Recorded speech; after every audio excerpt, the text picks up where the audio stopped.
Если у нас мелодия идет вниз, мы мысленно ее, когда мы осваиваем интонацию, и в песне так работаем, мы мысленно ее поднимаем наверх, но улыбочки еще поем при этом. Вот эта высокая позиция тоже вычищает интонацию, понимаете?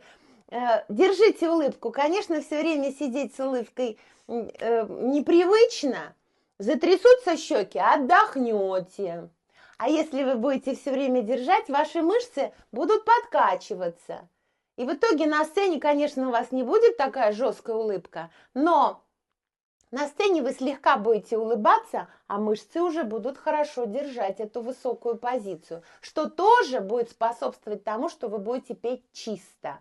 Давай теперь, поскольку ты у меня человек продвинутый, ты сразу подключай темп и попробуй петь на опоре. То есть мы стучим ножкой. Ре, до, ре, до. Поехали. И ре, до, ре, до.